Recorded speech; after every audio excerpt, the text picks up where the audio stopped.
Assalamu alaikum, class.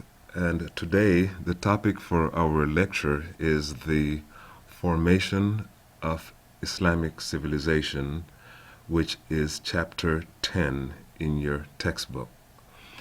What I would very much like for you to take away from this is an understanding of how the Islamic civilization relates to you and to your community, and relate that to the other topics we will study later. As we said earlier, we did not want to start with the Reformation and the Enlightenment without you having a firm understanding of how these movements relate to your background. So, what we will be talking about today is, as we said, the formation of Islamic civilization. And in specific, we will be speaking about the origins and development, a short bit of information about women in the early Islamic society, then the new Islamic world order, and the culture in the classical era or golden era of Islam.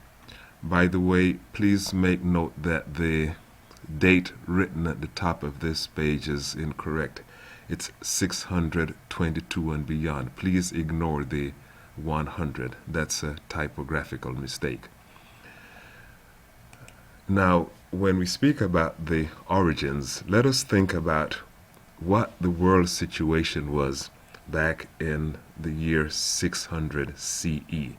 At that time, the Byzantine Empire and the Sassanids, mainly Persia, had been fighting for many centuries, and their power was broken only by the advent of Islam in the 7th century. What was the situation in Arabia at that time? Of course, most of the people in Arabia at that time were nomadic and Bedouins. And of course, there were some Christians and Jews living on the peninsula, but most people there were pagans, meaning they were not of the same faith, monotheistic faith, like the Christians and the Jews.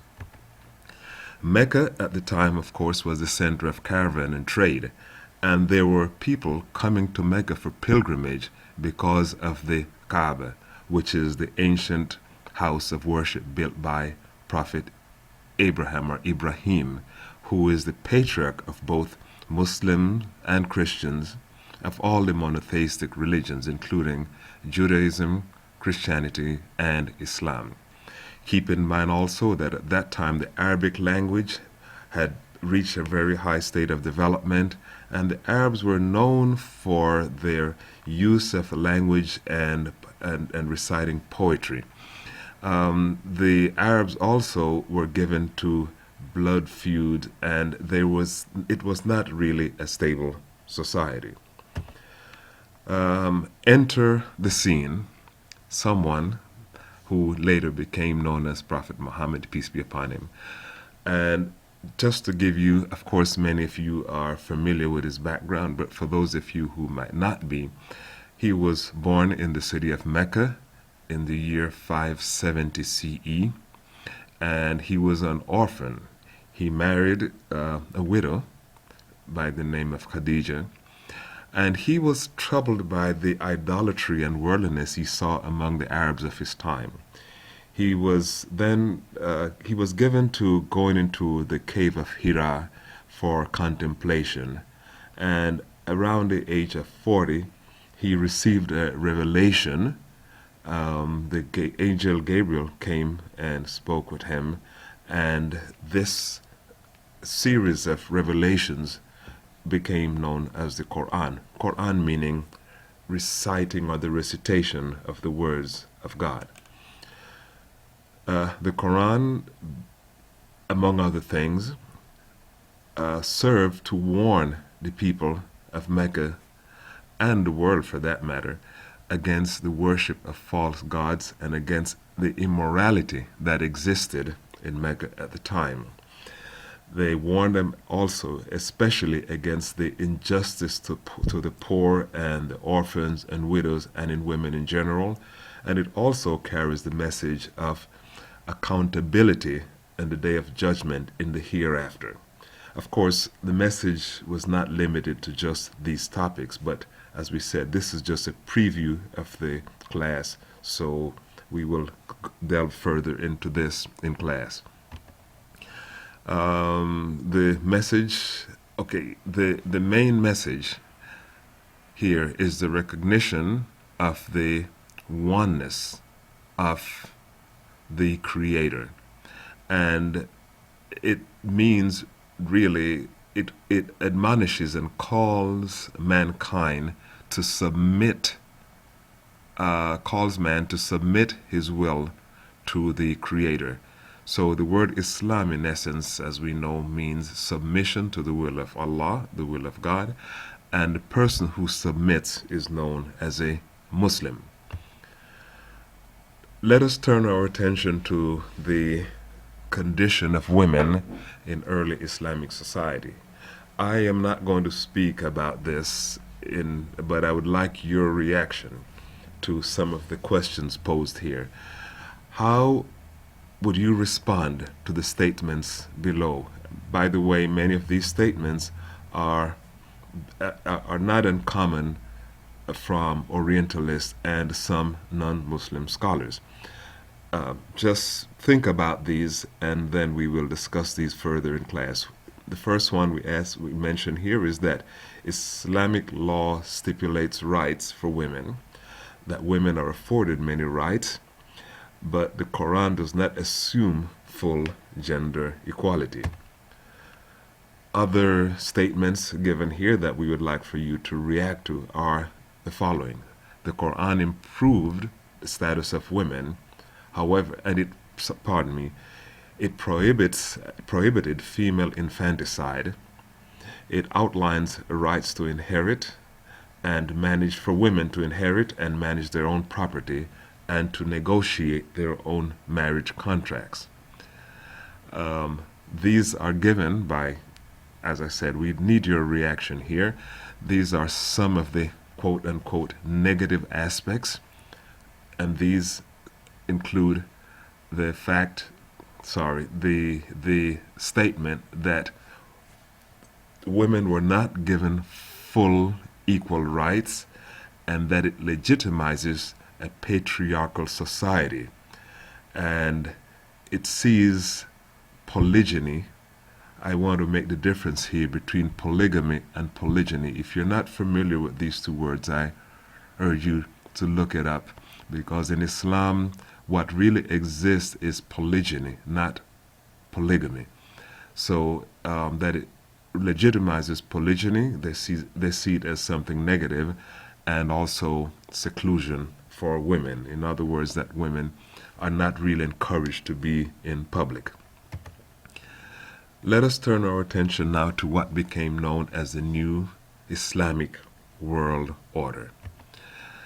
If you take a look at this map, you can see that from the humble beginnings of Islam in the Arabian Peninsula, in the cities of Mecca and Medina, after just a few years, you can see that the message of Islam spread as far east as Persia and beyond, and west into what we know today as North Africa and Spain.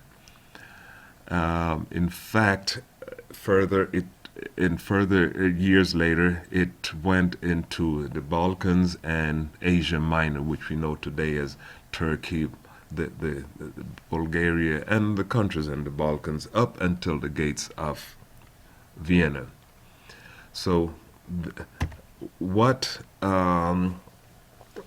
we need to remind you here is that this expansion demanded a new political and social cultural reality. The first rulers in the Islamic world were known as caliphs, or caliphs in Arabic, And after the passing of Prophet Muhammad, peace be upon him, the succession was done it was not done along bloodlines. The succession was by choosing a leader. Here are two terms that many people might confuse and we need to be familiar with. The Imam is virtually someone who stands in front and considered a leader, and the Amir is the commander. Now, the first four caliphs are associated with the pristine purity of Islam. They are known as the rightly guided caliphs or caliphs. These are Abu Bakr, Omar, Uthman, and Ali. Of course, after these, there were many other events that took place, which, as we can see, led to the expansion and great achievements in the Muslim world. Now, after the expansion, that period, which is known in Europe as the Dark Ages, was actually the Golden Age of Islam. There was a rich cultural heritage and legacy from Muslims. They developed sophisticated taste. There was a thirst for knowledge. There was great improvement and expansion in the areas of philosophy and sciences. They interacted with people from different cultures. The great works of the Greeks were translated, and there was great progress in astronomy and medicine, and there was also the preservation of Greek works.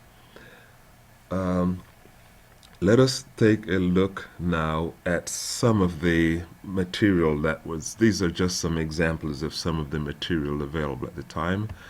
As you can see, here is an example of a chart dealing with astronomy. We will go through these very quickly. Here is another example of writings dealing with Islamic literature. Ibn Sina, or Avicenna, here's a document outlining some of his accomplishments. He was well accomplished in the field of medicine. In the field of architecture, here are some examples of the Grand Mosque in Cordoba, which is modern-day Spain, known as the Mezquita in Spain. And here is another view. These, by the way, still exist, and I urge anyone who visits Spain, it's really Muslim who visits Spain, this is a must-see. It's quite interesting, even though there's at one end there is a Baroque, there is a church, and there is a lot of Baroque architecture in one section, but it's quite interesting to see. Further, here is some example of the accomplishment of Arabic script that was developed during the Golden Age too. Now, I'd like to bring this review to a close and pose these questions for you to think about. Question 1. How would you describe Arabian society before Islam? What were the prime targets of the Quranic message in that society? Next, what are the main features of the Islamic worldview? How do Islamic ideas about history, salvation, law, social justice, and other key issues compare to those of Christianity and Judaism? And last, discuss the Golden Age of Islam. What were some of its prominent achievements? This brings us to the end of the preview. As we said, this is just a preview of the topic that we will be covering in class this coming Tuesday, inshallah. Thank you for listening, and look forward to seeing you in class. Please go over this, and there might or there might not be a quiz, but please be ready.